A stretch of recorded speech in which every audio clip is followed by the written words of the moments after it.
Então vamos continuar nosso assunto, né? Falamos um pouquinho dessa questão da dinâmica da vida, do outro em relação a mim, de mim em relação ao outro, de como a autorresponsabilidade funciona. Destrinchamos já isso um pouco mais. Vamos falar um pouco também agora é, dessa questão das escolhas, né? Porque diante da consciência e da nossa realidade, quanto mais a gente é consciente, mais escolhas nos são pedidas para serem feitas. Não é uma coisa óbvia, não é alguém que vem aqui e fale, faça essa escolha, mas a gente vai caminhando pela vida e a gente vai percebendo que certas escolhas precisam ser feitas. Então, diante de gamas de escolhas, dentro de infinitas possibilidades, nós iremos galgando e construindo a nossa realidade. E a todo momento nós estamos fazendo escolhas, né? A cada segundo, uma escolha de viver, de se continuar vivendo, isso no nível inconsciente e no nível consciente, partindo do princípio que a lei maior é o livre-arbítrio. Então não há uma restrição do livre-arbítrio. Evidentemente que, mesmo com o livre-arbítrio, há a lei de causa e consequência que está abaixo, mas que respeita o seu livre-arbítrio. Então, se o seu livre-arbítrio ele não pode ser sobreposto, a sincronicidade vai estar atuando sobre isso. Então, diante de uma escolha, seja certa ou errada, mal ou bem, você estará sujeito a causa e efeito. Fiz, preço a pagar, todas essas questões que eu venho colocando, que é importante conhecer para que a gente saiba. Partindo do princípio de buscar sempre um bem-estar, um prazer, um deleite, algo positivo na vida, dentro dessa realidade que nós temos, o autoconhecimento nos ajuda nesse entendimento. Independente de você acreditar nessa parte que é etérica, nós entendemos, observando o nosso mundo, que as escolhas não são perfeitas. Perfeitas no seguinte sentido. Então, eu escolho ir adiante, eu terei um revés, que é o que eu chamo de preço a pagar. Que não é um dinheiro, que não é, mas é uma escolha onde eu vou ter esse revés, que muitas vezes não é tão agradável, mas que faz com que eu esteja dentro dessa realidade dessa terceira dimensão, dessa materialidade, dessa carnalidade. Como eu estou aqui como indivíduo, como personalidade, eu terei certos aspectos. Exemplo, se eu colocar essa atividade que eu desempenho, além do terapeuta de atendimentos, etc., eu estou sujeito hoje, quando eu vou à rede social, quando eu me exponho, a críticas fundadas e muitas vezes infundadas, porque, como eu já tenho comentado em alguns vídeos, eu vejo muitos comentários politizando esse trabalho.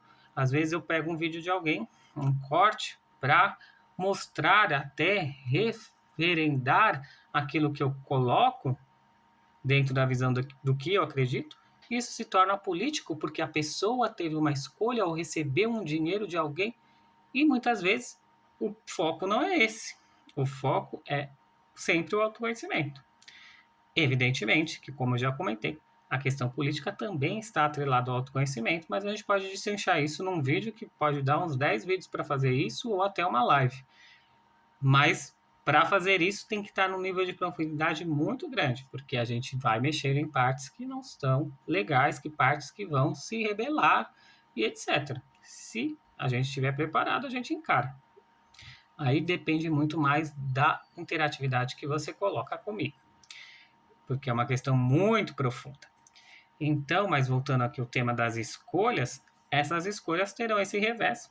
E aí, por exemplo, no meu caso, se eu me exponho mais, eu estarei sujeito a críticas e até cancelamentos, quem sabe, né? Porque a gente não nasce pronto, né? A gente não sabe tudo que o mundo vai dinamizando. Coisas que eram certas e eram certas. Tem pessoas que não aceitam que o nosso passado foi daquele jeito. E aquele passado, aquilo era certo. E hoje se tornou preconceito. Ok, vamos trabalhar para entender isso. Mas dizer que lá já é errado, não, aquilo era uma lei, aquilo era o certo. Para a sociedade era o certo. Talvez não era o perfeito, não era o ideal, não era o maravilhoso, mas era o que funcionava para aquilo. E aquela história foi o que possibilitou liberdade de novas escolhas para estas histórias que acontecem agora. Então, não quer dizer que se tornou mais certo no sentido de ficou mais legal, mais suave, mas teve um porquê dali, foi o melhor que pode ser feito. Da mesma maneira, quando a gente olha para os nossos pais, nos trabalhos mais profundos, a gente tem que trabalhar o não julgamento, as escolhas dos nossos pais, a aceitação ao destino deles. O destino coletivo também deve ser assim. Isso não tira e nem isenta as questões legais que precisam ser revistas, igualdades e etc., mas eu ficar condenando aquilo que já foi não vai me fazer alcançar os objetivos que eu gostaria. Só ficará numa lamúria e etc. E a gente sempre tem que trabalhar para o melhor.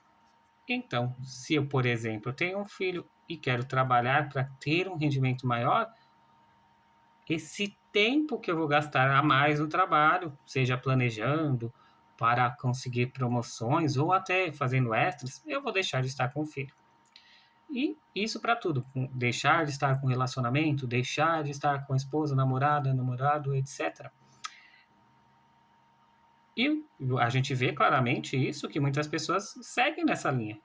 E às vezes elas no meio do caminho, talvez por não fazer uma escolha com total consciência, meio que se arrependem ou se sentem sozinhas, ou o contrário, né? A pessoa valoriza tanto o relacionamento, tanto a família, que deixa a carreira de lado.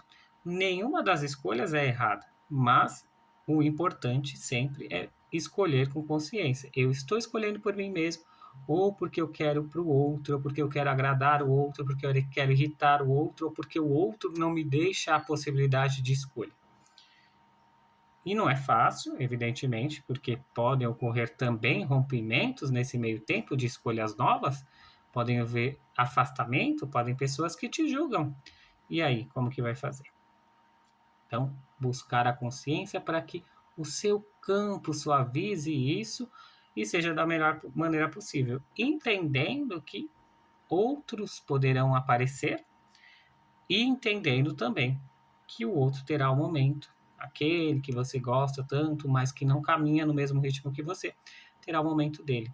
Pode ser que demore, mas acima de tudo você respeita o livre-arbítrio, que é uma lei maior, né? O livre-arbítrio está para todos. E evidentemente que ele não te isenta de consequências, de preços a pagar, de questões a se haver, né? Se a gente geralmente a gente pode ter uma visão, dependendo da maneira como a gente foi criado, onde não há consequências para as nossas escolhas. Então a gente escolhe e recebe quando a gente está sob a tutela dos pais. Isso acontece em alguns casos. E aí a gente cria talvez um sentimento quando adulto que a gente não pode se frustrar. E quando a gente vai para a vida, que a gente se frustra, que as coisas não são tão fáceis, isso pode gerar muita dor interna. Então é importante entender que é seu trabalho buscar resolver essas questões, buscar possibilidades de novas escolhas, mas entendendo que sempre terá uma questão a ser paga. Então isso é por isso hoje. Sempre comente, dê sugestões de temas que você queira que seja abordado, like, dislike, críticas, sugestões, elogios, comenta tudo. Me segue se você não me segue. Se você não me segue no Instagram, me siga no YouTube. Se você não me segue no YouTube, me siga no Instagram. Eu vou ficar muito grato pela sua contribuição, pois isso ajuda o algoritmo a expandir mais e mais essa rede, divulgando meu trabalho, divulgando autoconhecimento e propiciando sempre uma expansão do coletivo, que essa é a nossa meta maior, para que possamos viver cada vez mais fácil, cada vez melhor. Quem sabe, evidentemente, assim como uma coisa que era certa lá atrás, hoje talvez é um preconceito, talvez é uma fala mais áspera, porque a gente não tinha consciência disso lá. Perdão. Talvez futuramente esse paradigma de escolhas a pagar, escolha não perfeita, talvez esse paradigma possa ser superado, mas é preciso que a coletividade embarque nisso, né? Então, um ótimo dia e até mais.